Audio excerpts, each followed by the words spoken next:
జై భీమ్. ఇక్కడ విచ్చేసినటువంటి మా మాదిగ సోదరులందరికీ ఉద్యమ వందనాలు. మరి తెలంగాణ రాష్ట్ర జేఏసీ ఆధ్వర్యంలో ఈ కార్యక్రమాన్ని ఇక్కడ జరపడం, హస్నాపురంలో జరపడం ఎంతో ఉద్యోగ స్ఫూర్తినిస్తుంది. మరి అదే జెండా కింద మరి మనకు కలిసి వచ్చినటువంటి అన్ని మాదిగ సంఘాలను ఏకతాటిపై నడిపిస్తున్నటువంటి మన పిల్లమూర్తి రవణ గారికి, మరి ఇటుక రాజన్న గారికి,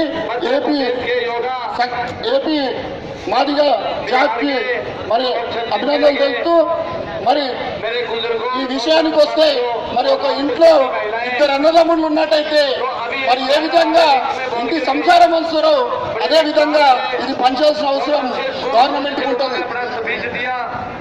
ఇన్ని కులాలున్నా మన కులానికి దక్కాల్సిన వాట దక్కకుండా ఓడాన్ని జీర్ణించుకోలేని మన పిడమర్తి రవణ మరి ఢిల్లీ మీద దండయాత్ర ఎత్తి మన కులానికి కావాల్సిన వాటని సంపాదించుకొస్తానని మరి ఆయన నిర్ణయించుకున్నప్పుడు మరి మనందరం ఆయన ఎంతుండి మరి ఈ వాటాన్ని సంపాదించుకోవడానికి మన వంతు సాయంగా, మన వంతు ధర్మంగా మనం ఆయన ఇంకా నడవాల్సిన అవసరం ఉంది.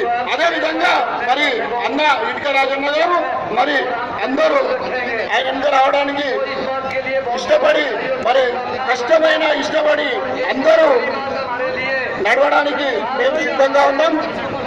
మరి ఈసారి ఈ పార్లమెంటు సమావేశాల్లో మరి ఎట్టి పరిస్థితుల్లో మా వాటా మేము సాధించుకొని తీరుతామని మరి అన్న పిలిపించినప్పుడు మేమందరం సంతోషించి ఆయన ఇంకా నడవడానికి ఉద్యమ స్ఫూర్తితో ఇక్కడ వచ్చున్నాం. మరి ఇంతకు ముందు ఎంతో మంది ఈ ఉద్యమాన్ని ఎంఆర్పిఎస్ ఆధ్వర్యంలో జరిపినప్పుడు మరి నిజాముద్దీన్ ఎక్స్ప్రెస్ లో మనం ఈ రోజు ట్రైన్లలో వచ్చినాం. నిజాముద్దీన్ ఎక్స్ప్రెస్ నడిచినట్టు బొగ్గుబండి నడిచినట్టు మెల్లగా ఉద్యమం 24 సంవత్సరాలు వచ్చింది.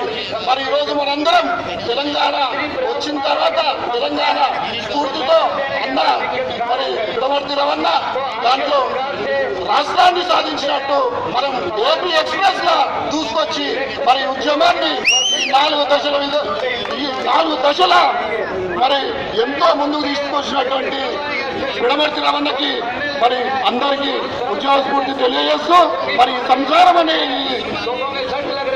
వర్గీకరణను తొందరగా మరి ప్రవేశపెట్టి మనము ఈసారికి ముందుకెళ్తామని ఆశిస్తూ మరి మన లీడర్లందరూ మరి మన ఎంపీలను కలిసి మరి ఈ సమస్యను ఇంకా